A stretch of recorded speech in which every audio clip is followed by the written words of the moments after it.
Kisah mualaf kali ini datang dari seorang pria yang bernama John Fontaine yang berasal dari Amerika Serikat.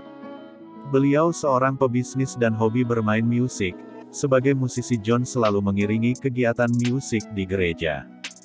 John adalah sosok pembenci Islam yang akan menghapus Islam di Amerika. Namun berjalannya waktu, semua berbalik arah. John mulai mengenal Islam yang sebenarnya dan hatinya terbuka untuk menjadi mualaf. Masya Allah. Apa yang sebenarnya terjadi? Kita simak kisah cerita selengkapnya. Assalamualaikum pemirsa yang dirahmati Allah. Kembali lagi ke channel Hidayah Surga, channel yang membahas tentang perkembangan Islam di dunia. Sebelum melanjutkan video ini, silakan tombol subscribe dan tekan tanda loncengnya supaya tidak ketinggalan kisah cerita selanjutnya. Semoga Allah selalu melimpahkan rahmat dan hidayahnya kepada kita semua. Barokallah, amin. I'm a convert to Islam. I converted in 2008. Before Islam, I was a jazz singer. I was also studying diamonds and working in Africa. So I'm from Manchester, the famous city. You know, a mixed upbringing. I went to school, college, and then I started to get into business and singing as well. How was your life in regards to faith? What were you believing in?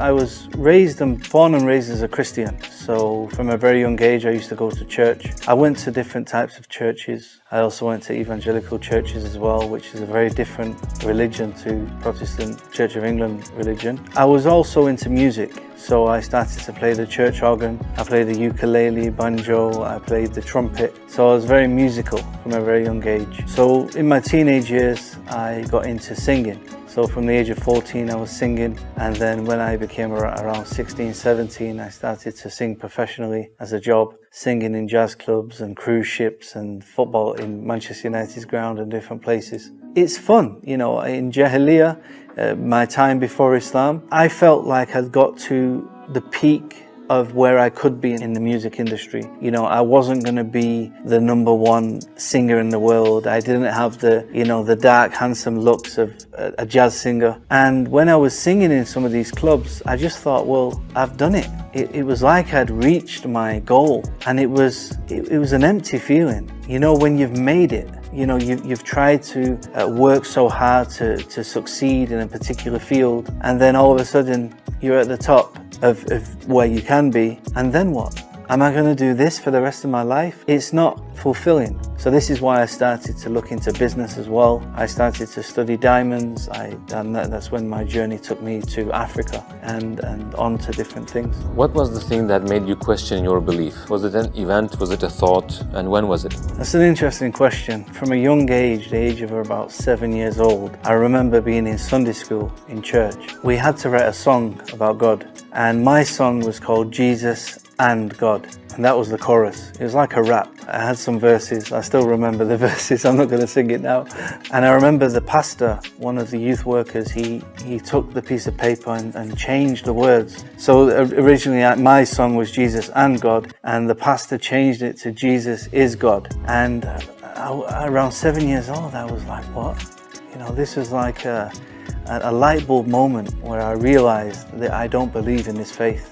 I do not believe Jesus is God. You know, my concept of Jesus was that he's a man, he's a human being, he's a prophet of God, and there's no way I was going to accept that Jesus is God. So this was the first instance where I started to question, well, what is the right religion? Because I did believe in God, and my concept of God was what my concept of God is today. We can't imagine God. You know, he's one, he's something beyond our comprehension. But there was no way I was going to accept that Jesus is God. So this was shocking for me. From a young age, I knew, you know, what's going on. You know, all my family, my friends, my community, they're all following this religion, and it doesn't make sense. It was very eye-opening. When did you first hear about Islam? Well, I would say the first time I started to hear about Islam and think about it as a religion was 9/11. I remember I was in school, I was in a woodwork class. Now I was making my GCSE product of a rocking horse, and there was a lot of commotion. The teacher got the 9/11 incident on the laptop, and we were shocked, you know, that somebody had flew a plane into the World Trade Centers, and all I heard was the Muslims, it's Muslims, it's Muslims. And from then I went home and I was watching the news, and I remember when America and other countries were going into Iraq and Afghanistan. I remember watching it on the news, thinking, yeah, let's go and get these Muslims. You know, I was kind of like cheering them on, not knowing anything about Islam. All I thought I knew was that Islam is a terrorist religion, these people are evil, and that was kind of my first introduction. For what reason did you feel the attraction towards Islam? Initially, I was looking into Islam online. I was watching YouTube when YouTube first came out, coming across some different videos. I also, at the age of 18, I traveled to Senegal in West Africa. And for those who don't know, Senegal is a Muslim country. When I was in Senegal, I was actually quite scared of Muslims initially because of 9/11, because I had many misconceptions about Muslims. So actually going to Senegal opened my mind.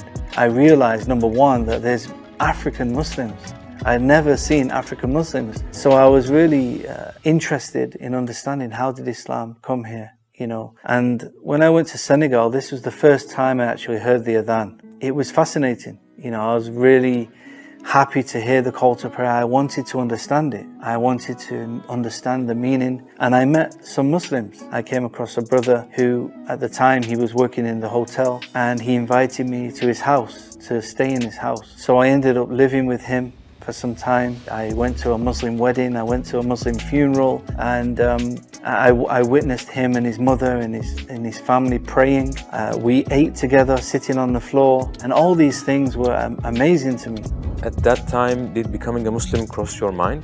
But I wasn't convinced on Islam. So even though I liked the culture, I liked my experience, this wasn't enough to make me a Muslim. This just sparked my interest even more to it was kind of weird, because I started to attack Islam by using Christianity. Even though I knew Christianity wasn't true, culturally I was still Christian. So I started to, try to find problems with Islam, spark discussion with some of the Muslims. But the more I researched, the more I questioned Islam, the more I was impressed about the teachings and the message of the Quran. And I guess I was willing to accept Islam. When I say willing to accept Islam, I mean I was willing to give Islam a chance, because the Africans had a part to teach me about Islam. In Senegal, did you have any memory that you cannot forget? So I was 18 years old. This is 5 years before I converted. And while I was staying in the brother's house, who was a Muslim, his grandmother passed away, and she was 105 years old, and he was crying. He was sat on the bed crying. So I sat next to him. I put my arm around him, and I said, she'll go to a better place. And he said, I'm not crying because she's passed away. He said, she's a Muslim. He said, she goes to Jannah, inshallah. He said, I'm crying because she's a very old woman, and I wanted her to meet you so that she can make dua that you will become a Muslim. And that touched me. I thought, me, Muslim? I'm not going to be a Muslim. What are you talking about? I didn't say that because he's still upset that his grandmother passed away. But this had an effect on me. I was like, why is this so important for this man? Why is he crying? He's just lost his grandmother. He's not crying because she's passed away. He's crying because he wants me to be a Muslim. And that was something that made me think, wow, this guy actually believes. He really believes in this religion. When and how did you accept Islam? I eventually accepted Islam when I was 23 years old. I was doing some research, but again, at the time, I was not willing to give up singing. I was not willing to give up certain things. And I didn't know how to become a Muslim. In fact, I didn't know I could be a Muslim.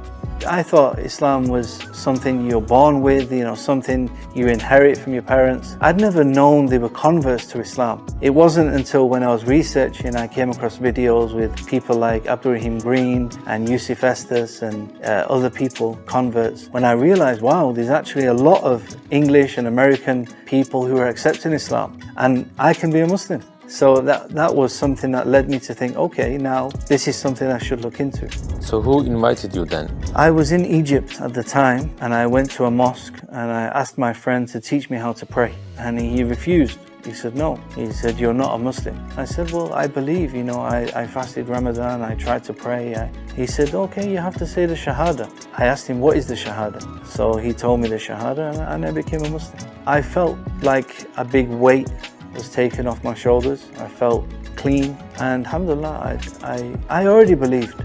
It wasn't like the belief just came at that point. I've always believed in Allah. And then I went back to the UK. I tried to find a mosque, and I was still scared to go to the mosque. I felt that the Muslims were terrorists. I still had negative feelings about Muslims. So I went to a place. I thought it was a school, but it wasn't a school. It was a mosque. And subhanAllah, behind the reception, there was an Englishman. I was shocked, you know, as a white man walking into a mosque. I was expecting to see Pakistanis and Arabs, and there's a white man. And he helped me, taught me the Fatiha, taught me the small surahs, and taught me how to pray. Every day I would go there, he would teach me how to pray, he would listen to me read the Quran, and there were some other brothers in the mosque. I would sit there having coffee, and they would be teaching me, and that's how I started my journey. And how did your family and your close circle react to your conversion to Islam? I think in the beginning people just thought it was a phase, that it's not going to last long, he will grow out of it. And now 13 years on, I'm still a Muslim. Of course, many of them had concerns that Islam was dangerous and Muslims are terrorists. And I totally understand people having them concerns, you know, because all they know is what's in the media. And this is the problem of the Muslims, because the Muslims are not educating the non-Muslims about the correct Islam. You know, so if the non-Muslims know about Islam, they won't have these stereotypes and these concerns. So yeah, it was difficult in the beginning. Lots of family and friends were confused and worried. But alhamdulillah. Hidayah surga adalah hadiah ilahi yang mengubah hati kita, mengukir kebaikan dalam tindakan kita, dan memberi kita pandangan akan keindahan yang tak terbayangkan di surganya, kebahagiaan yang abadi. Sekian, terima kasih. Wassalamualaikum warahmatullahi wabarakatuh.